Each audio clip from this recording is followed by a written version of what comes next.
हरे कृष्णा। संत चकित हो गए और मीरा का मुख निहारने लगे। एक संत से योगासन भी सीख रही है, दूधा जी ने कहा। योगी श्री निर्वित्तनाथ जी ने मीरा से कुछ योग और संगीत के विषय में प्रश्न पूछे। कुछ चर्चा के पश्चात संत ने कहा कि यह बालिका उच्च कोटि की भक्त, ज्ञानी, संगीतज्ञ और योगिनी होगी। आप सभी डाकोर नाथ जी के दर्शन करने जा रहे हैं, मैं पुष्कर जा रहा हूँ। यदि आपके लौटने तक मैं पुष्कर रहा तो प्रभु इच्छा से अवश्य ही जो गुरु कृपा से मुझे प्राप्त हुआ है, इसे देने का प्रयत्न करूंगा। संतों का संग मीरा को अति प्रिय था। वह तुरंत कह पड़ी, बाबूसा, हम डाकोर जी क्यों जा रहे हैं?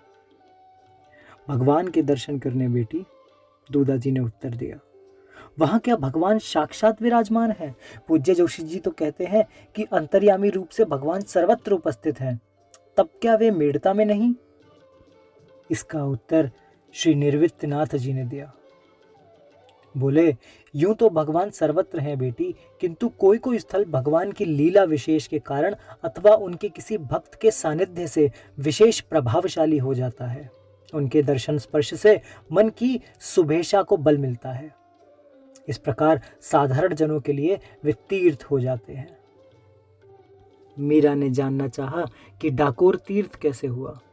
श्री निर्वित्तनाथ जी ने सारी कथा बताई और मीरा एकाग्र हो सुन रही थी। लगता था मानो उसके प्राण कानों में आ बसे हों। संत के मौन होने पर उसकी पलकें अवश्य झुक गईं। कुछ समय बाद उसने श्री निर्वित्तनाथ जी की ओर देखा। उस दृष्टि में प्रश्न था। संत ने पूछा, कुछ कहना चाहती हो बेटी? मीरा ने कहा, उन भक्तराज ने भगवान को प्रत्यक्ष देखा था। देखा हो शायद। संत ने कहा, क्या शायद से काम चल जाएगा? मीरा ने गंभीर स्वर में पूछा। बिना देखे कैसे विश्वास हो? और विश्वास हुए बिना जब तक उसका अभाव जीवन में नहीं व्याप्त होता, किसी की रुचि उस ओर क्यों होगी? मीरा ने और गंभीर स्वर में कहा।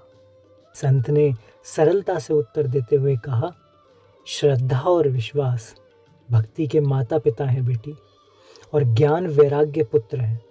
बिना विश्वास के उसका जन्म ही नहीं होगा। मीरा के उस बाल सुलभ मन में यह प्रश्न गहराता जा रहा था। उसने फिर प्रश्न किया, मैंने भी सुना है महाराज कि भक्ति प्रियो माधवः। केवल यह सब सुन लेने मात्र से ही तो विश्वास नहीं हो जाता। विश्वास को तो ठोस धरातल चाहिए। यदि कहूं कि विश्वास होता नहीं बल्कि कराया जाता है महाराज। हमारे पास इंद्रियों को छोड़कर है ही क्या जिससे हम उसे छू सकें? हमारे शिक्षा गुरु जोशी जी कहते हैं कि ईश्वर इंद्रिया अतीत हैं। ऐसे में बताइए महाराज, कैसे क्या हो? भगवान है यह कहने मात्र से कैसे काम चलेगा? फिर जो ऐसा कहते हैं कि भगवान है, उन्होंने स्वयं भी तो नहीं देखा, नहीं अनुभव किया, तो उनकी बात कितनी विश्वसनीय कही जा सकती है? यह चर्चा अत्यंत बोधपूर्ण है तथा अत्यंत सूक्ष्म भी। आप ध्यान दीजिए, सहज ही जान जाएंगे। अगर कोई कठिनाई हो तो पुनः सुन लीजिएगा। गणित पढ़ती हो बेटी? संत ने पूछा। हाँ महाराज, जोशी जी पढ़ाते हैं। केवल ब्याज ही ज्ञात हो और मूलधन कितना है यह पता ना हो तो कैसे मालूम किया जा सकता है? संत ने पूछा। मूलधन मान लिया जाता है महाराज, प्रश्न हल करने पर असली मूलधन निकल आता है। यही तुम्हारे प्रश्न का उत्तर है बेटी, संत ने स्पष्टता देते हुए कहा। मीरा को उत्तर से संतोष नहीं हुआ। संत ने पुनः पूछा, तुम्हारी यह देह जड़ है कि चेतन? मीरा ने उत्तर में कहा, लगती तो चेतन है किंतु है जड़। मैंने एक मरे हुए सांप को देखा था। ज्यों का त्यों होने पर भी वह ना हिलता डुलता था, ना जीभ चला रहा था। लगता था चेतना देने वाला तत्व इसमें से निकल गया है। वह जो चेतन तत्व है वही ईश्वर है। संत ने फिर स्पष्टता देते हुए कहा, वह निर्गुण सगुण है। निर्गुण रूप से वह विश्व में व्याप्त है, सगुण रूप से वह भक्तों का आनंद वर्धन करता है एवं दुष्टों का संहार और सृष्टि में मर्यादा का रक्षण करता है। यही सगुण ईश्वर दर्शन देता है, निर्गुण रूप से अनुभव किया जा सकता है। चेतनता ही ईश्वर है। अभी कुछ समय पूर्व तुमने कहा है कि देह के पात्र में ढलकर वह वैसा ही जान पड़ता है, लेकिन अब विचार करने वाली बात यह है कि ये अनेक देह कहाँ से आते हैं और कहाँ चले जाते हैं। ये पत्थर, मिट्टी, पवन, पानी, आकाश, सूर्य, चंद्र, ऋतुएं और ये छोटे छोटे बीज, इनमें इतना बड़ा वृक्ष, उसमें भी तने, पत्र, फूल और फलों का रंग और बनावट भिन्न भिन्न है।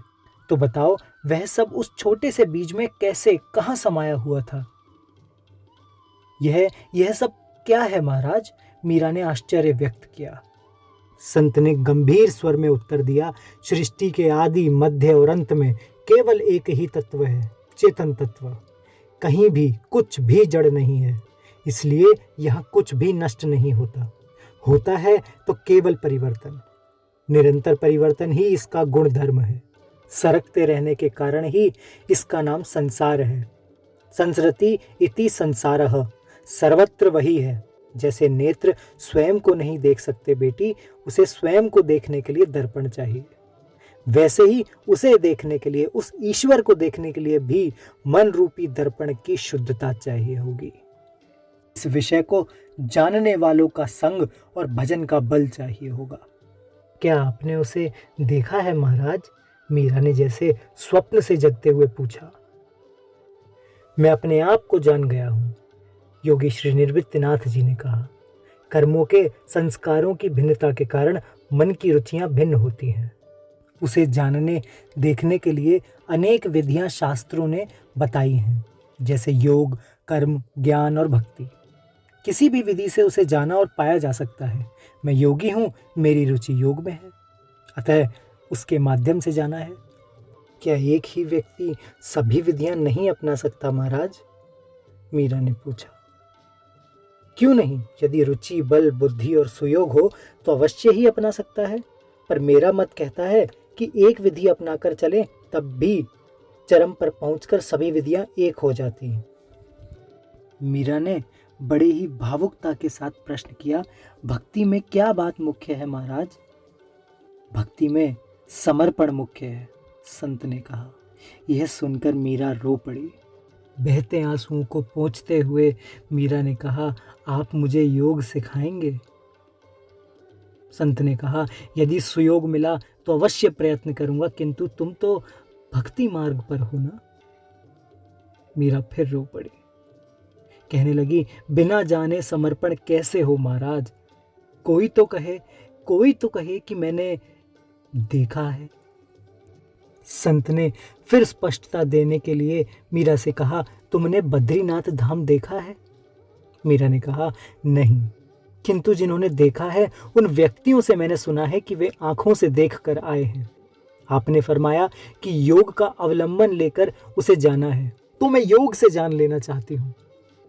कोई संगीत से रिझाते हैं तो मैं संगीत सीख लेना चाहती हूँ। जैसे भी हो बस उन्हें पा लेना चाहती हूँ, बस पा लेना चाहती हूँ। बहुत गुण और रूप के वर्णन सुने हैं मैंने महाराज। यदि वे हैं कहीं और मानव देह का सुयोग मुझे मिला है तो क्यों ना इसका सदुपयोग कर लिया जाए।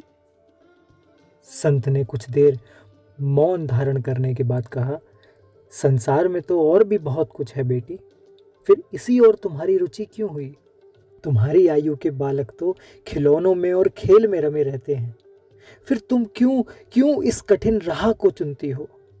मीरा ने स्पष्टता देते हुए कहा, इसलिए कि महाराज सबका कहना है मानव देह सहज नहीं मिलती और इसे जानने पाने का योग इसी देह से बन पाता है।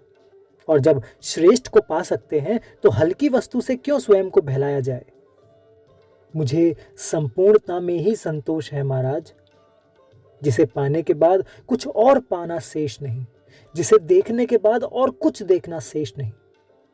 संत ने मीरा की ओर देखते हुए पूछा, सुना है कि किसी संत से तुम्हें भगवत विग्रह प्राप्त हुआ है?